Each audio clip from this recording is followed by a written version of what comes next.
All right, so we're pre-recording today. I'm going to go ahead and let everybody know that. So Are we? I mean, is there... You know? How if we're all in the Matrix, is this really pre-recorded? I'm here. Now? Or was this already pre-recorded Is our life pre-recorded? It's really determined. Is our life pre-recorded, you know? Now you're getting into a whole free will thing, and there's a lot going on. Look, Alice, take my hand. Let's go down this rabbit hole. Look, we can inception this thing real quick. Somebody spin the dreidel. Let's get some answers. The pre-recording within a recording that was pre-recorded while it was recording? I'm following. Yeah, I'm with you. Perfect sense. Pre-recording of the actions that you once pre-recorded yourself recording? One way or another, I'm going to be in that chat. Yeah. Whether I'm here. Oh, that's how it's going to be. That's how it is going to be. That's how it's going to be. I love this. So are you doing Booster Club questions throughout? I am. Yeah? No, I'm going to kick it to Blaine. Yep. Yeah. And he's going to have to somehow... You're going to have to come up with... Look, get as close as you can. That's exactly right. That's exactly right. The Final Four is upon us, and I am rooting on FAU, guys. Come on, let's finish it. We're going to break down Kansas State, Michigan, and Georgia as our spring preview rolls on. And there's a movie tier list that we've got to get down to the bottom of, and there's some interesting choices there. So welcome to the Flaming Dragon Friday edition of Crane & Company.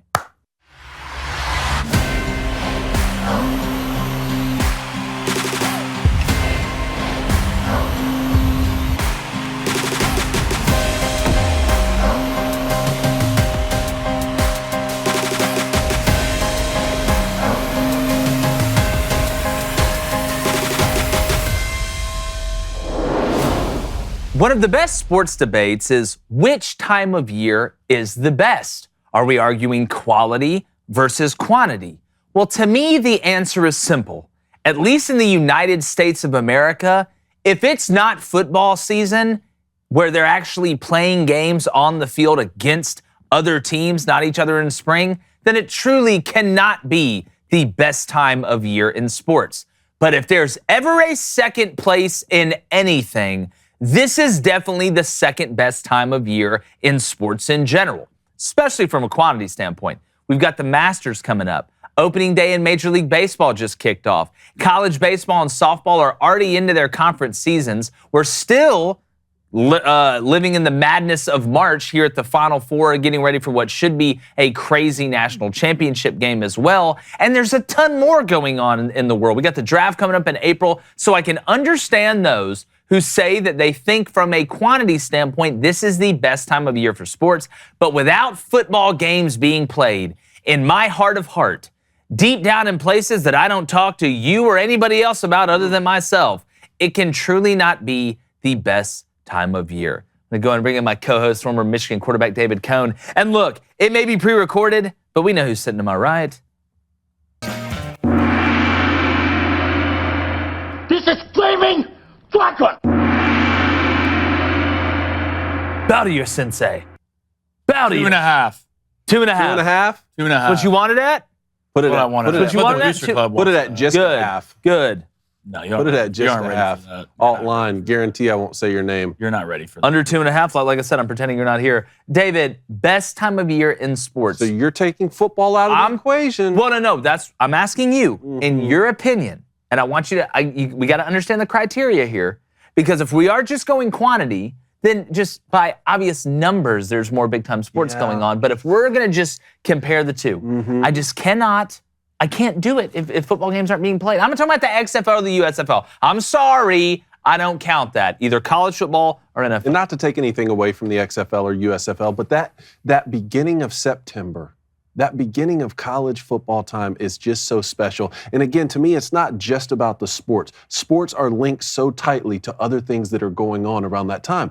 What happens when football starts? Fall comes around. The weather starts to get a little cooler. Maybe you do go out to the county fair and get a funnel cake or a corn dog, and you put ketchup on that corn dog, Jake, not mustard. But if you're going to take football out of the equation, also bowl season, Christmas time, it's all special. But if you take that out of the equation, then it has to be right now with March Madness, which is the greatest postseason event. I say that. It's winding down, and then you piggyback that with opening day of baseball and the Masters, which around Masters time, what does that mean? Easter's around the corner. Springtime's coming around. Special time of year. Cadbury eggs, very special time of year. Flaming. We're taking football out of this? No, I'm asking you. I'm asking your personal opinion. The best month in sports, October.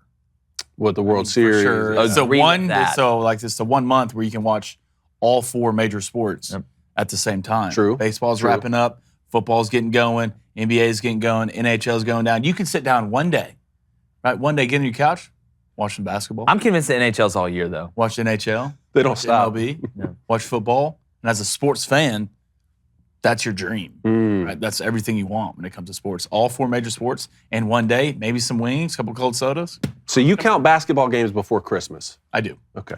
Well, they start. So does the playing. I league. get excited Well, about it. my I enjoy. Fair it. enough. Yeah. I enjoy the early tournaments in Yeah. college basketball, like the Maui Invitational and ones like that. You know, the one they do. I mean, there's 3 or 4 really big ones, but I really enjoy watching those. You know, again, the games they play on the aircraft carrier that always involve Tom Izzo and Michigan State. It's amazing how that happens. Love for Auburn playing an aircraft carrier one time. I guess we don't have enough people in the military. Whatever. But it makes it easy, right? The more sports that are on, the easier it is to watch. And while you're watching all those sports, you don't have to worry about if your propane tank's full or if you got to go to the gas station to exchange it or wherever you go to get that done. And our friends at Cinch, there's a reason they named the company that. All right, they make it unbelievably easy because if you go online to cinch.com, that's CYNCH.com, or download their new app to order, new customers can get their first tank exchange for just $10 with the promo code BOOSTER, BOOSTER. So go to cinch.com or download the Cinch app, use promo code BOOSTER, BOOSTER, to get your first tank exchange for just $10. That's CYNCH.com. Promo code BOOSTER. This is a limited time offer, and you must live within a Cinch service area to redeem it. You can go visit cinch.com/offer for details on it as well. We know how crazy March Madness has been, but opening day in Major League Baseball, talk about the grilling. You got hot dogs out there. Some people call them glizzies, you know, however it gets down. Hamburgers. It is one of the best times to start grilling. That's why I love spring. It's grilling season, Conathan. I used to go to my propane tank and hope, man, I hope that thing's not out. Now I go to the propane tank and I say, I hope it is out so I can use my Cinch app. There you go. That's how easy it is. I love how you put that. Cinch, perfection. Yeah. Amazing. CYNCH.com. Use that promo code BOOSTER. it now. What's going on in the Booster Club? Let's go to Ryan Gade. Let's go to Ryan. Let's go to Ryan. What's Ryan saying? He wants to know how what our thoughts were of opening day. All right. And there's any one team that we're really excited about other than your favorite team, as in the Braves and Yankees. Hey, look, it's early in baseball. We know the guys that are injured around the league. Justin Verlander being put on the IL, you know, right before the Mets kick off. Not that there's anything severely wrong yet, but anytime you start hearing the word strain with a pitcher in that area, you know, the arm area, whether it's the shoulder or the elbow, you get worried. They're going to rescan it in a week. They said he's still throwing with moderate intensity, which, I mean, I guess you're just throwing normal pins. You're not giving it that extra gas. So again, it's very interesting. What was the biggest knock on DeGrom when he was at the Mets? He couldn't what? Stay healthy. Now, before we even throw the first pitch of the season, Verlander's already on the IL, but hopefully, regardless of what fan you are, I hope Justin Verlander's fine. It's great to watch him pitch, regardless of what team he plays for. But guys, Aaron Judge yesterday with the Yankees, first at bat, hits a tank. What's new? Like picked up the bat like he never dropped it. How you feel about that over there? Look at my face. Do I look surprised?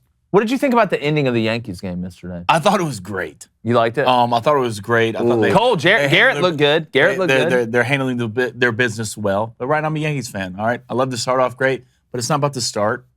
It's not about the middle with me.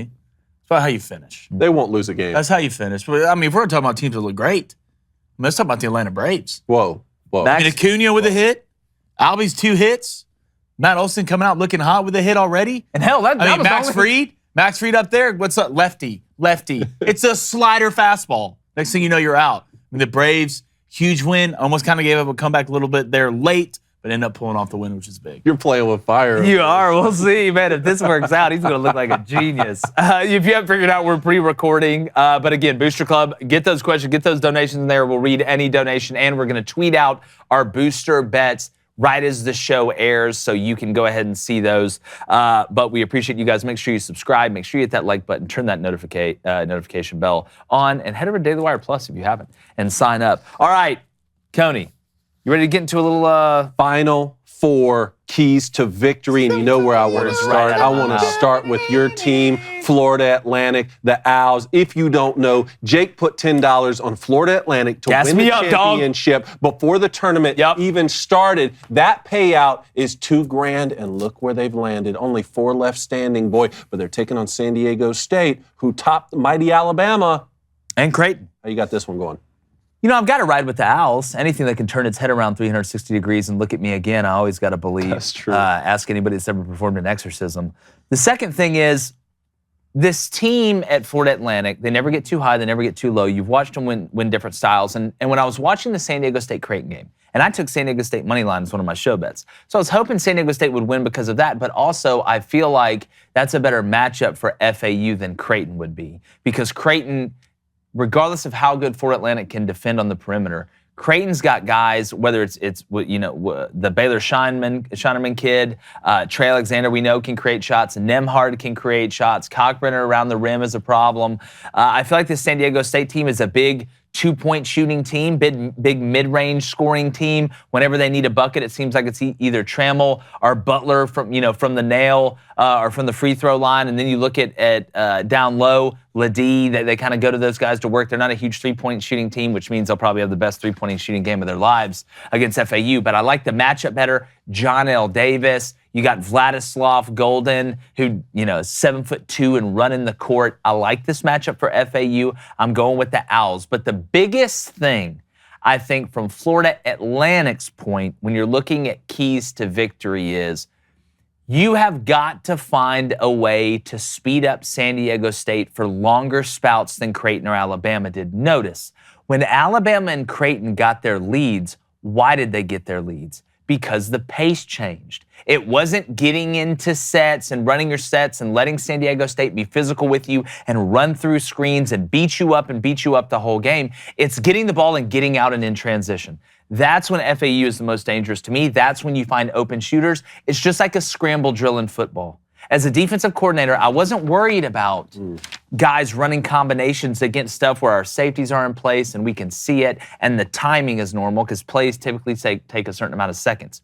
But when guys like Patrick Mahomes and these quarterbacks can extend the play, and now all of a sudden it goes from zone to man because it's a scramble drill and you got to glue on somebody, there's only one rule for that, and that's you're playing man. Yeah. So it's not as buttoned up. Guys aren't used to operating in that sphere for long periods of time. I think that's what FAU has to do. Now, from San Diego State's point of view, you have got to find a way to obviously slow the ball down a little bit, but I think they have to shoot better from 3 than they have the whole tournament. You're probably right. Memphis seeing Florida Atlantic in the Final Four is just rewinding the last 25 seconds of that game. I know, because, man, they had a shot, and I think they could have gone on the exact same run. Here's some stats for you guys. FAU's averaging 78 points a game. They're giving up 66. That's really good. San Diego State's averaging 71. They're giving up 57 points a game, and they're averaging 4 blocks a game. You go back to that Alabama game. I know Alabama shot 11% from 3. And with how reliant the Crimson Tide are on three-pointers, they're not going to win games like that. But another thing was anytime the guards did penetrate, especially Quinterly, San Diego State was getting blocked. Yeah. Mensa's huge down there. Yep. Huge blocks. That's something that I'm going to be looking for here with San Diego State. But you know what? You got $2,000 riding on this thing, man. I'm going to go with Florida Atlantic. I appreciate that. What are your thoughts? I'm interested in how this game's going to be reffed. That's what I'm interested in. What does San Diego State like to do? 1, slow the pace down, and 2, they like to get physical with you. FAU, first of all, great shooting team, but they're not as physical as San Diego State. I want to see how the referee is going to call this game. I like San Diego State in this game. I'm pretty sure they're the 3-point favorite. I think San Diego State's going to hold the tempo for this game. I really think when it comes to it, I really believe in Matt Bradley and what he does. There's something about point guards, especially older point guards, who know how to hold tempo and run their identity and run their offense. Matt knows how to do this. I don't think FAU is going to shoot as well as they've been shooting. There's a reason Alabama shot 11% from 3. Because the way San Diego State plays defense. Sure. There's always a hand in your face. There's always a guy in front of you. And they're hard to get around. And if you do get around them, you're going to meet somebody in the paint who you're going to go up and over. You're really not going to get a lot of great looks. So give me the San Diego State boys coming through. They're going to be in the championship against who? That's the real question. Yeah, I do want to push back a little bit against the FAU and physicality thing. I mean, if we're going to sit here, and I'm not saying San Diego State, that's what they hang their hat on. Bradley, to me, if you're talking about controlling the pace, yes, he's not shot well at all. in the past couple games. He didn't shoot the ball well against Alabama. Trammell saved him against Bama, and Butler saved their ass versus Creighton. Those are the two guys, it seems, that when they had, which scares me rooting for FAU, because if Bradley plays well, now all three of them are playing well. That's the problem. Lamont Butler against Alabama was okay. Parrish didn't shoot well at all, but Bradley didn't have a great game offensively. It was Trammell that made big buckets and big moments and Ledee down low. Then you fast forward to the last game they played, and it was Butler that was hitting the shots. But I watched FAU line up and beat Tennessee.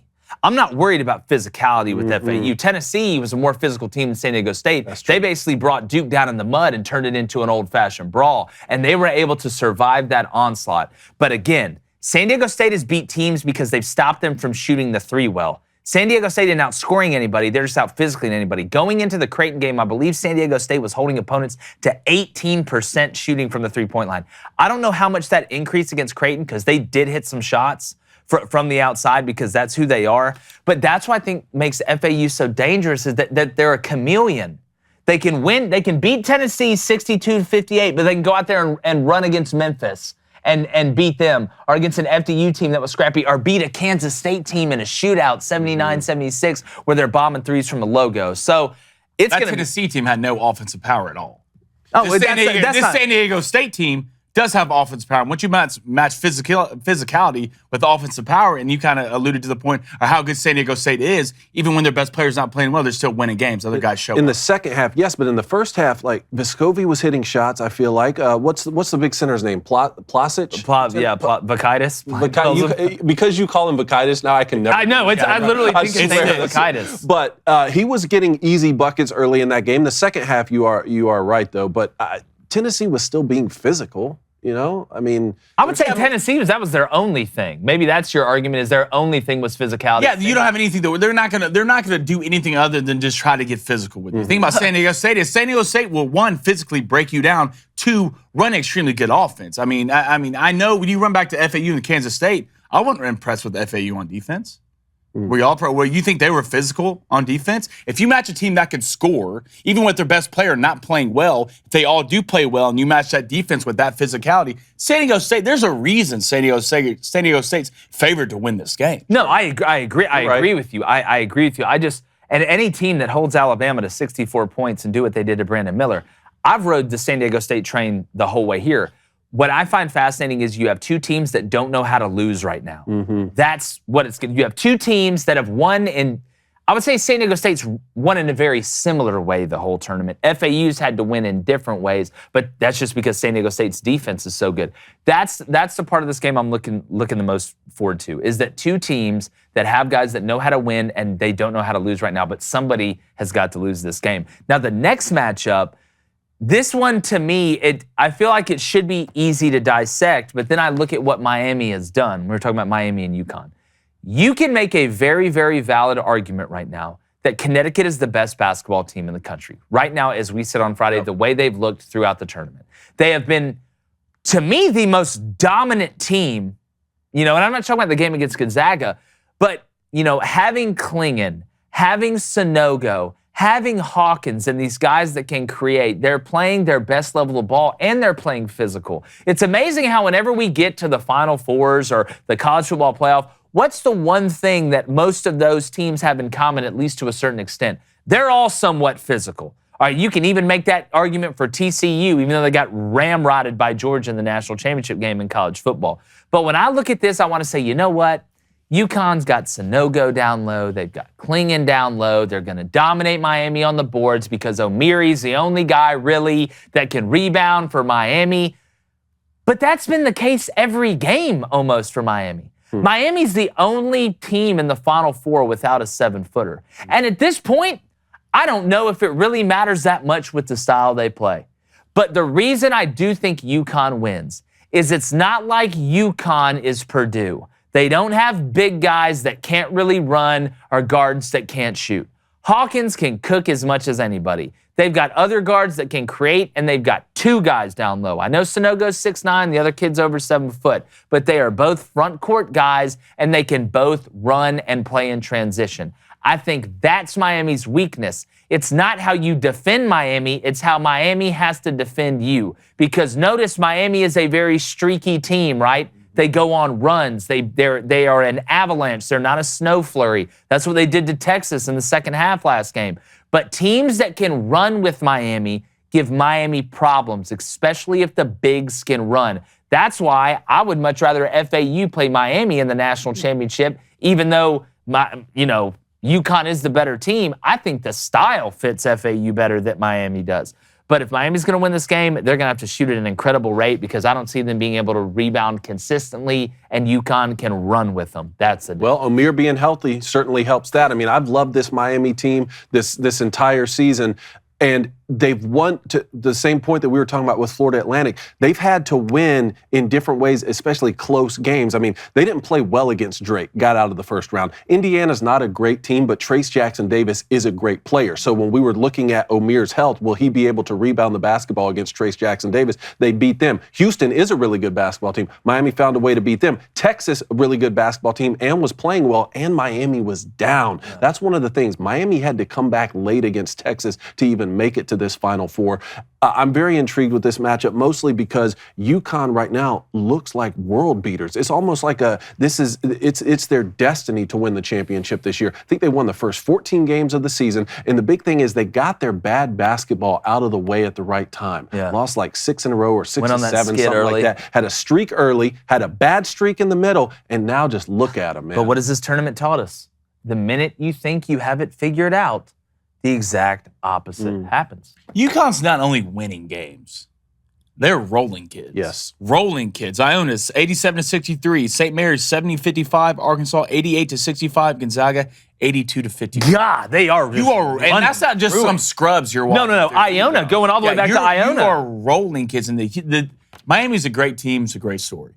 But the thing about this, UConn doesn't get enough credit for their defense. Yeah. I think they're giving up 59 points a game while scoring 78. And, by scoring 78 and running through those opponents in the tournament, I just think right now this UConn team's on another level. If I had to pick right now, gun to my head, I'm picking UConn to win the Natty. Have to. And I just think Jordan Hawkins right now, playing out of his mind. You got Sanogo down low, and they can run. That's the thing about it. If they're just big and slow, right, then it'd be different. But UConn's athletic, they're smart, their IQ's high, they know how to take care of the ball, doesn't turn the ball over a lot, and there's nothing more dangerous than big, tall, fast, smart guys on the field. Yeah, that's exactly right. True. And look, they are healthy. Omiri's had time to get healthy. Nobody's 100%, but UConn has been able to maintain their health throughout the tournament while other teams have kind of gotten banged up. We've seen down the stretch, Brandon Miller, Marcus Shedd, Sasser. We've seen it multiple times. But speaking about health, why does great skincare and healthy skin always have to be about the ladies? Like, why Good can't... question. Yeah, and people look at like, Jake, how is your skin this vibrant? How is it this beautiful? They really ask you that. Can I get a shirt made out of that? And the answer to the last one is, no, you can't. But if you want skincare this good, you need to go hit up our friends over at Genucel Skincare. And we're here to tell you that men's skincare matters as well. Because if you're struggling with those frown lines from placing last in your March Madness bracket, which we all know you did, or how about those eye underbags and dark circles from watching your team go into overtime last night, or just being an Auburn fan in general. And let's not forget those dark spots, marks, and scars from years of playing sports when we were younger. Yeah, they're badges of honor, but we want them to look silky smooth too. All right, Genucel products use natural ingredients to specifically target all the visible signs of aging on a man's face and restore those boyish good looks that she fell in love with you for. All right, this is not a joke. These products work. I started using them on the first day. Reed loves it. I mean, it's straight out of one of those shaving commercials, man. Like, I wake up in the morning, she's just rubbing my face, looking me in the eyes, telling me how good I look and how great I smell. It's a fantastic situation. GENUCEL.com/booster. Their introductory sale is 70% off their most popular package of products for the Booster Club. Yes, that's right, 70% off. So visit GENUCEL.com/booster and use our code BOOSTER for additional savings. And now all orders will be upgraded to free shipping. So not only do you get 70% off for being in the Booster Club, we're going to send it to you for free. So go to GENUCEL.com/booster. That's GENUCEL.com/booster. Because when you got skin in the game, it better be smooth. Look, I had bigger bags under my eyes than Major League Baseball. No, I've been using Genucel twice a day, morning and night, for going on 3 weeks now. Yeah. I'm not going to say if it's working or not. That's for you guys to decide. I just use Genucel. You guys tell me. Also, shout out to the Booster Club, because Genucel gave us some feedback this week. Apparently, the Booster Club has come out in full force. It's a big deal. Because you can get it for either or. Like, I mean, it's just a great... It's one of those great versatile products. I mean, you were looking like Emperor Palpatine. this Yeah, morning. real You're glowing. Palpatine. You're glowing. Look, You're glowing now. MLB, you think so? Oh gosh, now. your eyes. Glowing. I could get lost in those things. all Stop day. it. Let's go to the Booster Club. What's up over there? Let's go to Mike RFF. It's a lifestyle. It's a lifestyle. Lifestyle, fellas. He wants to know, Aaron Judge hit one out. Yeah, Right now, if you had to pick 60 plus or 60 less. 54. That's what I was going to go with, but now I'm going to go with 56, just because Okay. he hit one on He's opening gonna day. hit 54. That's what he's gonna do. 56. All right, let's go to Texas Ed. He's in there? Oh, he's in there. Nice. Texas Ed, he's in here. Ed, what's up? He wants to know, did y'all notice the different sizes of the bases this year when you watched the game? Yes. Today when you watched Looks like a pizza box out there. Well, It's no, weird. yeah, it looks like one of those homes they're going to build for us on Mars whenever we colonize it. I feel like that's what they're testing out, maybe. Like Jose Altuve, when he gets back from injury, he could live in there. And they got it's like one of those little dwarf houses they build for those people. They Whoa. put them in trees. Whoa. What? You talking about the Keebler elves? No, I'm not talking about build for dwarves. I'm talking about those little mini houses. People get those little mini houses. Someone put them in trees. I don't understand it, though. I don't know why you just get a I'm trying to keep camper up with you. I'm or trying. an RV. Mhm. I think it's called like My Little House Life or something. Who else is in there? Sister Riggs in there? Yeah, she is. Laura B? Laura B's in here. Nice. So is Mad Veg. What about W equals V? He is, and so is Pants to My Tits. Nice. Revco? Yep, Revco. I haven't seen Revco in here. Wow, you need to get in there, No. Revco. He dislocated his knee. Say something right now. Say something right now, Revco. Okay, y'all ready to get to a little spring practice? Can't wait. Who I wants thought to you start? said Wait. like you can't, as in like you can't do it. I was gonna be like, Why can't you? Why couldn't you? do Never, it? Why can't you? never even used that phrase before. Don't know if I can say those words together. Look, I'm gonna start this bad boy off. Who And you we're got? gonna go with the two-time defending champs. Oh. Okay, and I know what some people are saying. All right, Stetson's gone. Was Stetson the holder of the magic? Well, just because you hold the wand doesn't mean you're the only one with the magic. All right, everybody's gonna be talking about the quarterback situation. Because if you're Georgia, you did lose both tackles, two fantastic tackles that are gonna play in the NFL for a while. But Amarius Mims is a guy that we know is a future NFL starting left tackle. They're gonna bump him out there. We know the way they've recruited. And you return all three of your interior guys, including quite possibly the best center in the country returning. So Georgia, the way they recruited, we know they just stack on stack on stack, and they've seen how to win. They know the blueprint. So these are guys that they've recruited off huge successful years. Like this is when you see that national championship, the first one, come to fruition with some of these young guys. And we know that Kirby's recruited an elite level the whole time at Georgia, but I don't think the offensive line is going to be a problem. I don't worry about that with Georgia. Now, when you get to the quarterback position, looks like Carson Beck to me is going to be the guy. You look at the experience last year, he's the favorite going into spring. You've got Vandegrift, very highly touted. Gunnar Stockton, very highly touted. Should have went to Auburn, but that's a story for another day. I think they're going to be battling it out for second place. Now, the biggest question in the era of the transfer portal is, one of those guys is probably going to leave if they don't win that backup job. Because I just don't see a way in which Carson Beck doesn't win it when you've added the wide receivers that Georgia had. Now, we know A.D. Mitchell transferred and went to Texas. They've had some guys move on, but you return Brock Bowers, who to me isn't a tight end. He's a Swiss Army knife. He can play anywhere. Then you got Dominic Lovett from Missouri, one of the best receivers in the SEC, and another one of the best receivers in the SEC in Ra Thomas. And this is a little bit different than a high school kid because these guys are proven. The ingratiating period in the SEC, there is not one. They've already been baptized in the waters of the Southeastern Conference. So you're plugging in guys to help out a first-year starting quarterback that have experience. That's huge. Not only there, but with Brock at tight end, and Oscar Delp is a monster. I mean, Darnell Washington was legitimately really a monster. I mean, I think he was on Monsters, Inc., but you're replacing fantastic players with fantastic players. I think this Georgia team, and then you look at the defense, with all they lost, I get it. Overall, they returned 13 starters on the whole team, but they returned some guys on defense that we know aren't the biggest names because Nolan Smith's gone, Jalen Carter's gone. You've had some big Ringo's gone, but you got Malachi Starks and Kamari Lassiter. You got Dumas Johnson, who I think is going to be an All-American at linebacker, and Small Munden right next to him. Then you look at the defensive line. You got Nazir. You got Bear Alexander. Georgia's going to be elite again, and when you look at the schedule, it's basically laughable. I tell you what, Florida State, y'all know me. I'm very high on Florida State to make the playoff. I was leaning toward them win the national championship, but I'm going to be honest. If Carson Beck gets enough time to get ready with these weapons around him, Georgia's going to win the Sun Belt. Three-peat? Bama didn't do it. We haven't seen anybody do it in a long, long time. I can't even remember the last team to do it in the modern era. I can't think of anybody. I remember Florida winning too. But Georgia legitimately, because I mean, Carson Beck doesn't have to be the greatest quarterback in the world to go win a national championship, especially with that schedule. I'm leaning toward it. I haven't decided yet. I'm going to wait until the second portal session gets done and right before fall to make my picks. But guys, looking at the schedule, that'd be something. And looking what they return. I mean, surprising. That's not a hot take at all, in my opinion. I think about look at the returning quarterbacks from the next year. Like Bryce Young's gone.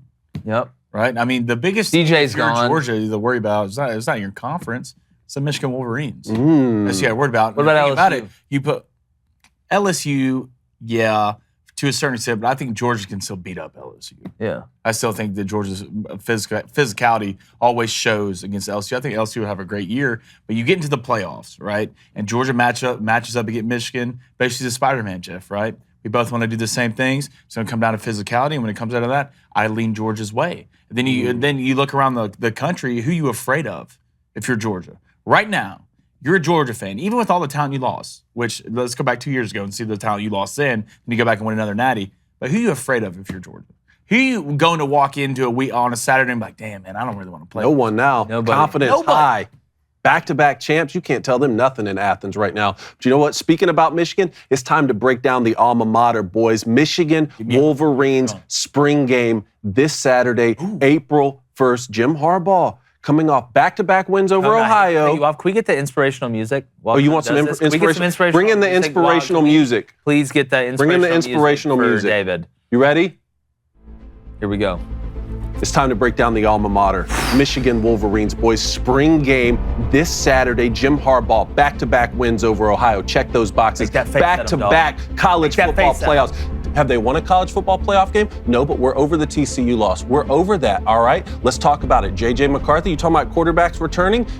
J.J. McCarthy's going to be a junior, threw for 2,700 yards last year. What do you have, 22 touchdowns, something like that? 5 INT, 65% completion percentage. Let's really dive in here, and a lot of this information is coming from beat writer Clayton Sapie. Go follow him on social media. Blake Corum and Donovan Edwards will be the best running back tandem in the country, bar none. They're both sitting out spring practice, but that's okay. All right, we want to get them healthy for the fall, all right? Offensive line, we lose Olatimi. So what do? You bring in Drake Nugent to play center from Stanford. I like that. And you know what? That's really going to raise the IQ of the team as well. We're probably going to get the graduation rates up when we're talking about that, all right? Khalil Mullings moving to running back from linebacker this spring, going to get a lot of reps. Now, you lose Mike Morris, okay, just like you lost Aiden Hutchinson the year before, but Michigan, to me, is turning into defensive end use. So where are we going to go? Chris Jenkins is going to be a star at defensive end, so much so that Coach Harbaugh says he may be the best player on defense. And you know what? For the first time in a long time, boys, I can say the Michigan Wolverines are stacked in the secondary. Will Johnson returning, Sainris still returning. They are stacked over there. Marion Walker's going to play some corner. Word from inside Schembechler Hall, sky's the limit for the kid. I like when I hear sky's the limit. Me too. All right? Sophomore Ernest Hausman transfers in from Nebraska to play linebacker, had 54 tackles last season. Hate that for the Cornhuskers. I like that for the Wolverines, though. Lose some depth at tight end, but Colston Loveland, who had that big time, remember that little branch and go route that we had against Ohio last year? He's going to be a playmaker. And then at wide receiver, Cornelius Johnson decided to come back. Roman Wilson in the slot. A.J. Henney, got Darius Clemens. It's going to be a problem, boys. You also need to replace Jake Moody at kicker, who may be the greatest kicker in Michigan history. Honestly, all in all, the Wolverines are slated to return 15 out of 22 primary starters and 33 out of 44 two-deep players. That's how you do a spring preview of the alma mater right there, Coney. Good luck. Follow that. Yeah, why do I got to follow that up? That's do not be afraid to set as your goal national championship. Oh, wow. You're Michigan. You don't hear Cone Don't be say afraid that a to lot. set it as the goal, You don't hear man. him say it a lot. Let's win a playoff game first. Do that first, and then win the second one. You do that, and then you win the second one. All right.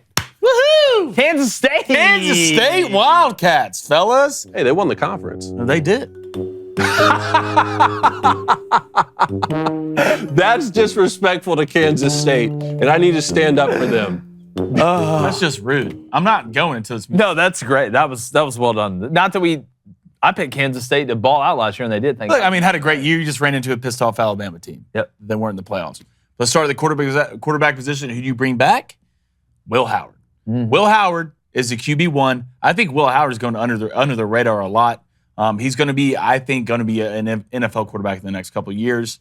He has the body. He's a tall kid, big arm. He's got to stop making certain mistakes at certain times, but that's big to bring back, especially as Kansas State's team with the season you had last year. Running back, you lost Deuce. I mean, you lost a 4-3 infant. Yeah. You no one could tackle in a phone booth, right? But what do? All right, Trayshawn Ward, Okay. right? You got DJ Giggins.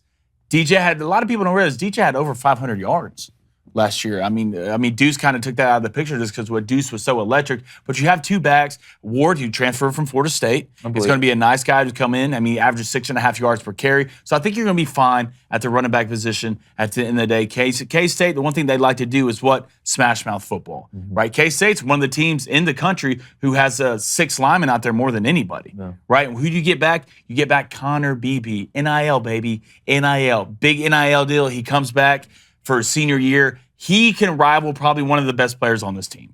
I mean, I would say Will Howard to Connor Beebe. You bring him back left guard, I'm pretty sure on that. And then you bring back, with Beebe coming back, you're set with your seniors. Beebe, Porter, Hayden Gillum, Christian Duffy, and KT Livingston will all be in the starting rotation, which will be huge for Kansas State. So they return all 5 offensive linemen? All offensive linemen coming back. Kansas and that State is does? huge for Kansas State. Connor Beebe was the one guy that you could see go into the NFL, but he came back because of a what? An NIL deal. NIL is coming huge for a lot of people, and it's good for Kansas State. At the end of the day, Kansas State can be a really good football program. And I think walking this year, especially with the new teams that got added to the Big 12. All right, then we go to the D lineman. You lose Ozama. He was your best edge rusher. All right, so what do you have to do if you're a coach? Let me go hop myself in that portal, and I'm going to pick up Javon Banks from Mississippi State. Javon's one of those guys. He's a two-tool guy. You can put him at backer. You can almost move him anywhere in the D-line. I think he's going to be a big piece for them, especially I think they're going to end up putting him at D-tack. I really do. He's not the biggest cat in the world, but he's extremely good with his hands. And at the end of the day, it's all about holding gaps.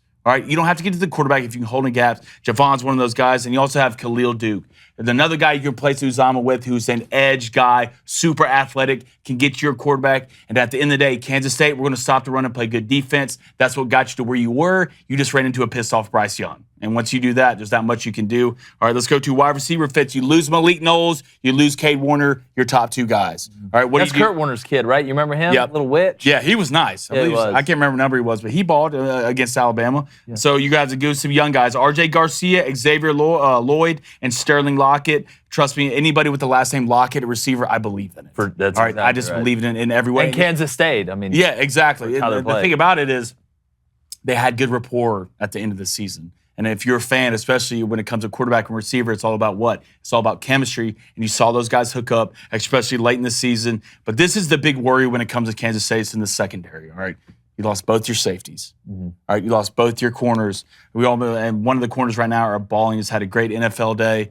Big kid, 6'4". But who are you going to replace him with? Jacob Parrish, all right? Kind of was banged up a little bit last year. He was a 2-year guy. He's coming in for his 3rd year. Someone's going to step up in this cornerback position, but he's got to put some weight on. I believe right now he's 6'2", 175. Yeah, you got to get. All right, you're going to have to put some weight on if you want to play with the big boys. You have Donovan McIntosh, incoming freshman, who I've heard great things about, especially in the weight room. But you got to take that weight room to the field, and if you can do that, then we start believing a lot of things. Then we go to the safeties. You lose 2 safeties going to the league, but you bring back 2 young guys. Avery Johnson is one of them. We'll see what he can do at the safety position.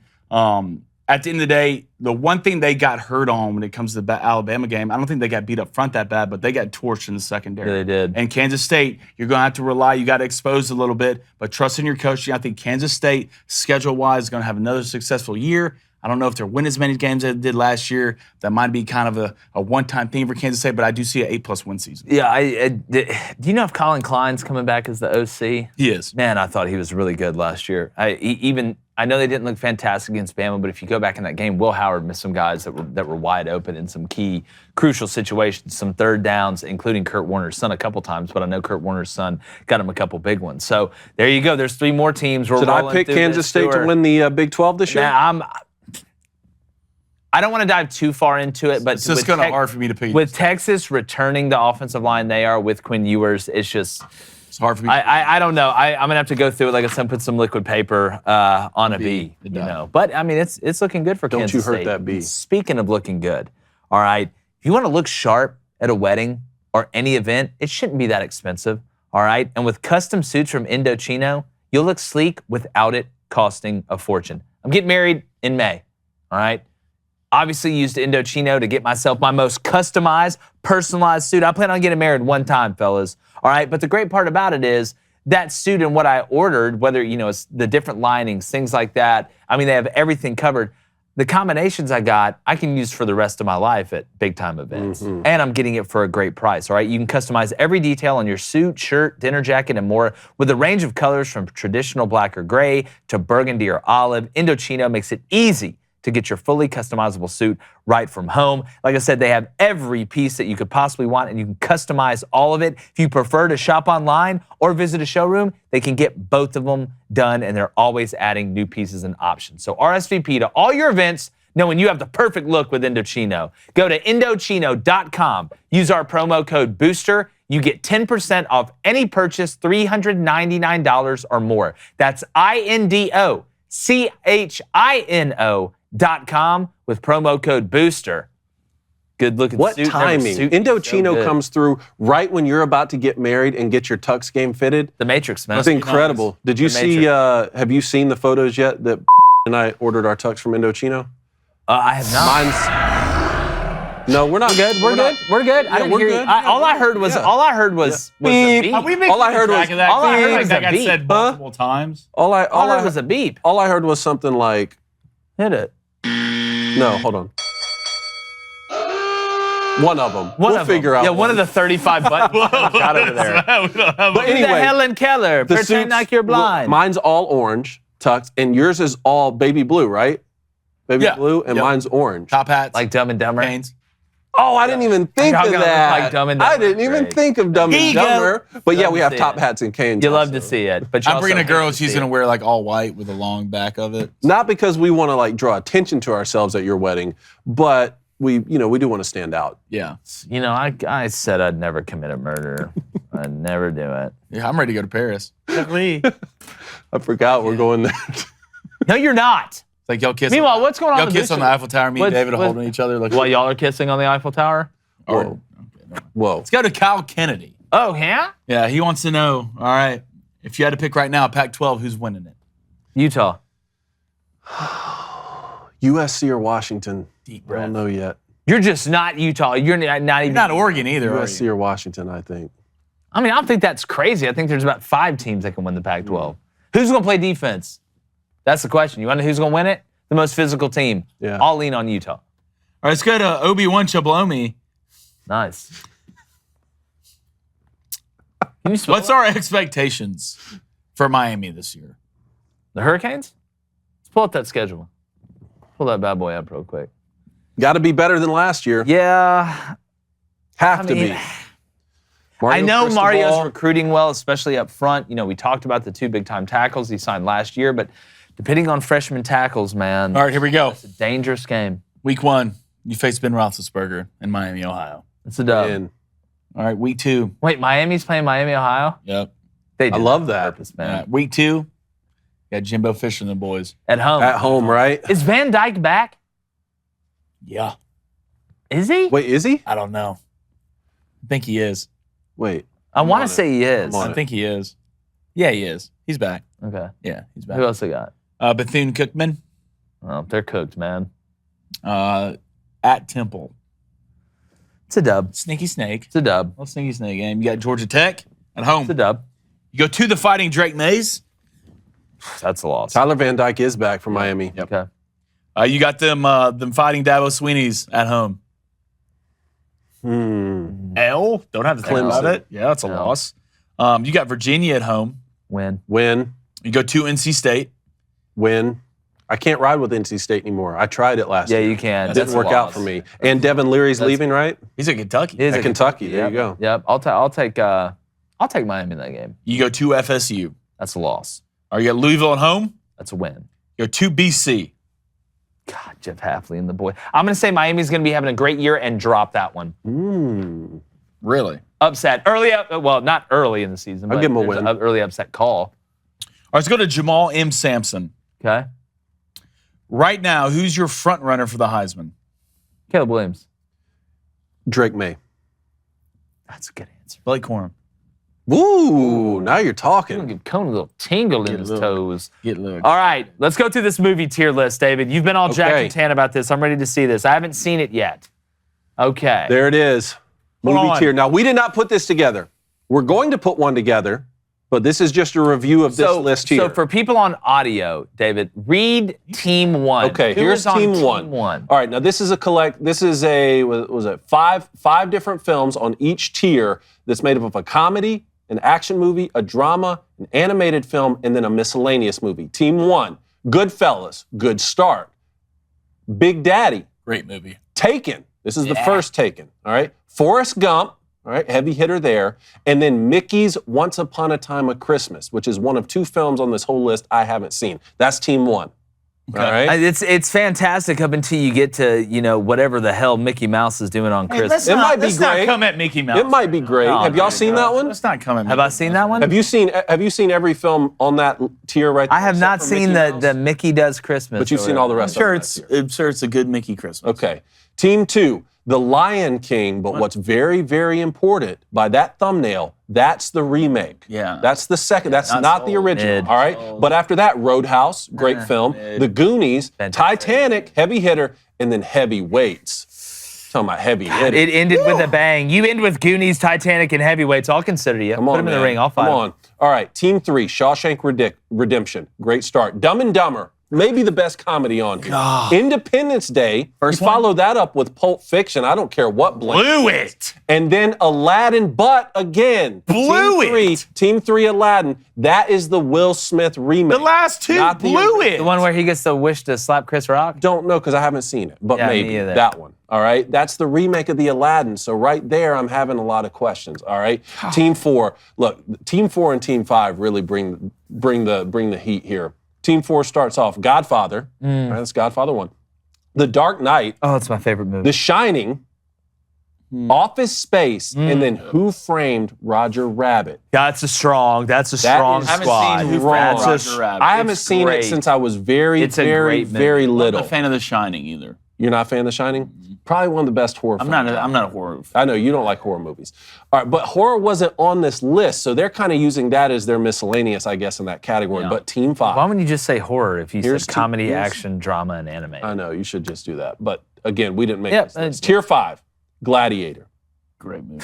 Die Hard, Christmas movie. Toy Story, the first one and the original, Not the weird one. Raiders of the Lost Ark, to get the Indiana fan. Jones series in there, and then it ends with Tommy. It's got to be 5. Ends with Tommy Boy. It's got to be 5. It's got to be Here's 5. here's where I'm at. If we're looking at who's the strongest from top to bottom, Yes. to me personally, it's 4. Okay. For these reasons. Okay. The Dark Knight is my favorite movie. All right. Okay. The Godfather, while I think The Departed is better, I know The Godfather is multiple movies. The Departed isn't on here, and I love mob movies. Absolutely love them. The Godfather is a classic. Then you look at The Shining. I'm not a huge scary movie person. All right, so that one really doesn't move the needle for me. But Office Space is hilarious. I'll watch Office Space at least once a year. And then an old school animated one. If I had to pick any animated movie, something like Who Framed Roger Rabbit, or the one that Adam Sandler does, like the 8 Christmases, with the guy that's like, it's a technical foul. Like that guy. That's pretty good. Thank you. That one, 8 Crazy Nights, I 8 think Crazy is Nights, what that that's is, it, yeah. something like that. So I'm gonna go with 4. 5 is pretty strong. I'm gonna be honest with 3 starts out.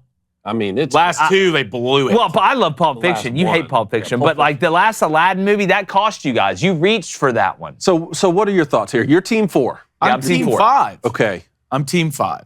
I mean, the Gladiator.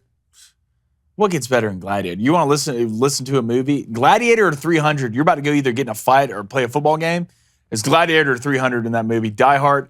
I mean, Christmas movie. Bruce Willis, top tier. Toy Story, before it went woke, was phenomenal. Grew up on it. Raiders of the Lost Ark. I loved every Indiana Jones movie I've ever watched. Ones with Shia LaBeouf. Every single one of them I enjoyed. And Tommy Boy.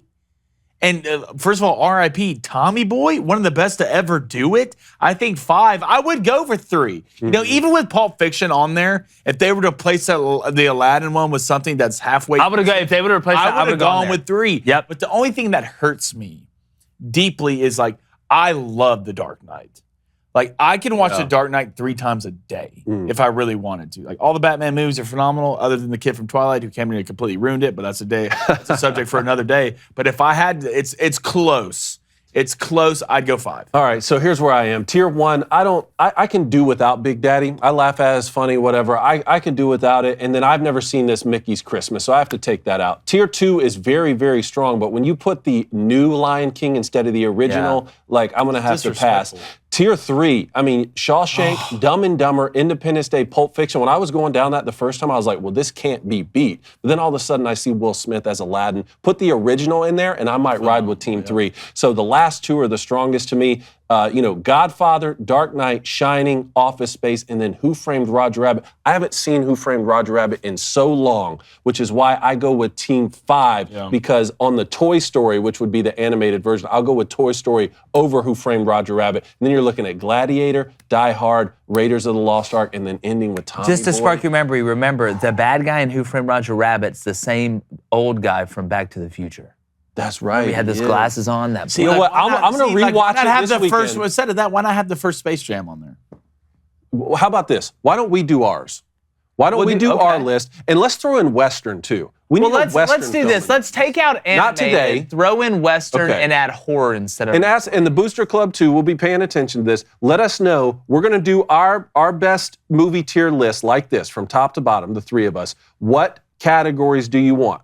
Comedy, action, drama, animated, and miscellaneous is what this one has. I think we should throw Western in there. Let's think about it. We'll do it next week. Yeah, also, tell us in the comments as well, who would you pick in this one before we unveil ours, right after you hit that subscribe button as well. I like these little graphs and interchanges and examples. You like that? Things like that. All right, we'll do one. I do like that.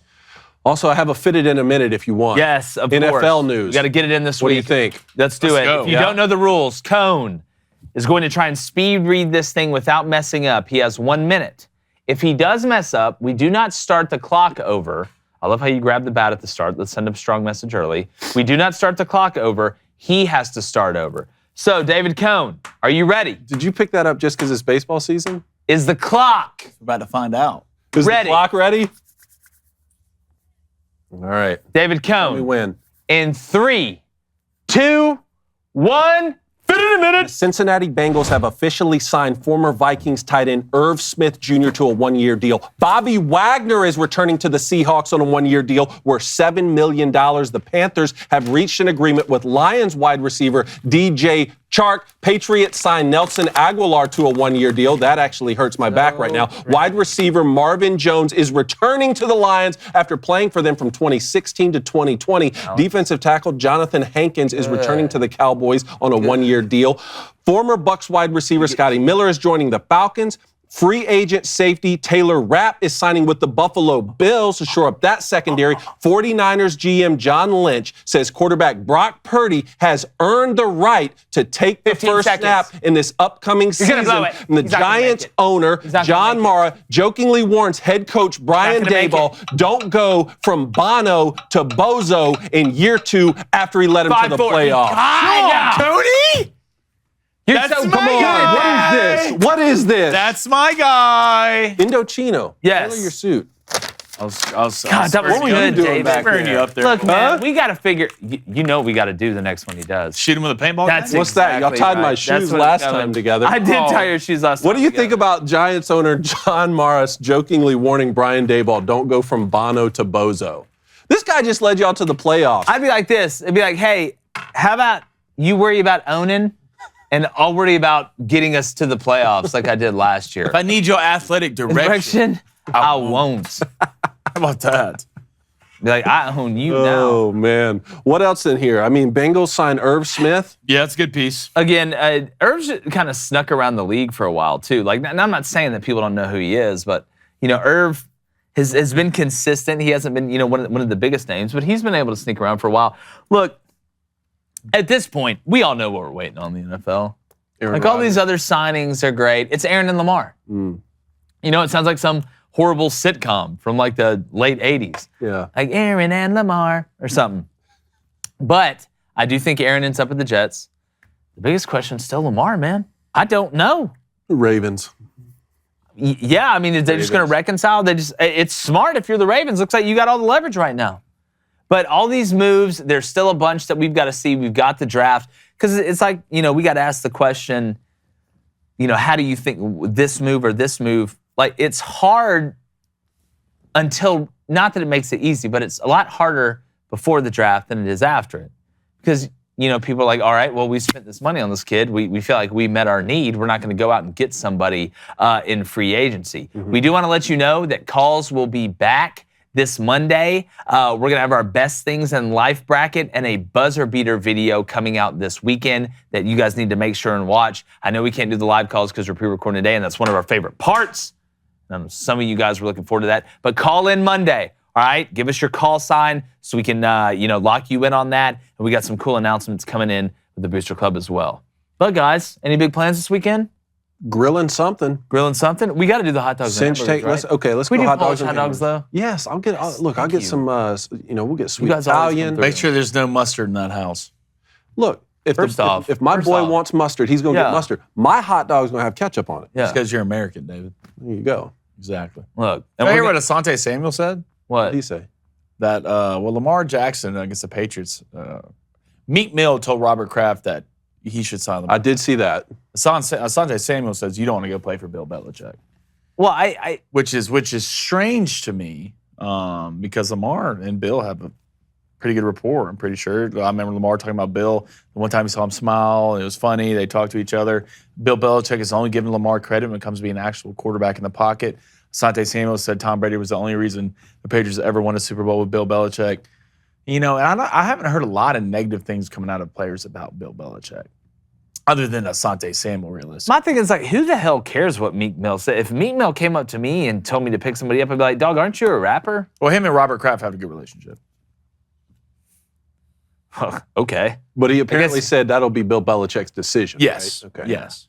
No, I mean, again, and look, I get the Tom Brady, the system coach argument for Bill Belichick, but, Bill had success before Tom. Is there not the level of success that Tom had? But let's be honest, isn't that the point of coaching, is to try and get the best players ever at that position and then use them to help win rings? I mean, Bill Belichick. Blame Bill Belichick for having Tom Brady. You can't. I'll never. Well, I always say this: the coach is responsible for bringing the player in. Yeah. And it's not like he was the overall number one pick, the consensus pick. That's exactly right. But whenever somebody says, oh, well, that coach just had the best players. Well, who the hell brought those players in? Like, I understand maybe if it's the first year the guy took over and he inherited somebody else's roster, I can understand that argument a little bit. But that's why I say, then somebody would be like, oh, well, the coaches had a great game plan, the players just didn't execute it. The coach brought in the players and coached them. Like, what? You're responsible for both. The scheme and the personnel. There you go. You get fired up. No, I hate that argument. I see it on like mainstream sports media too. I'm like, y'all let these people come and say this stupid stuff? Like I understand if a fan doesn't understand it, but like as a coach, you bring in the players, you coach the players, and you come up with the scheme. Like, it's all on you. It's all on the coach. Jeez. Good hey, show. by the way, Good show, Blaine. Yeah. Great show. Glad we hit the show, Blaine. today. Yeah. Great under. Hey, we're doing a live stream for the national championship game, and I hope FAU's in it because I'm going back and forth, guys. Are you cashing out? Nah. Are you cashing out? What's it at right now? Man, it's at $100 right now. Not worth. No, not right now. They still got to play San Diego State. But if they beat San Diego State, what do you think the cash out would go? Off $2,000, $10. At least $850. At least 500. At least 500, right? At least 500. But I mean, again, and at that point, if it's 500 for 2,000, if you're up against UConn, I don't know. We'll think about it. Believe. All right.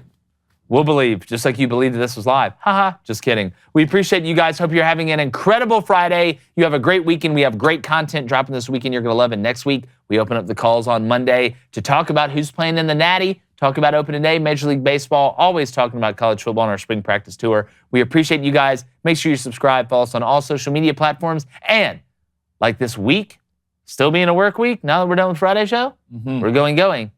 Gone.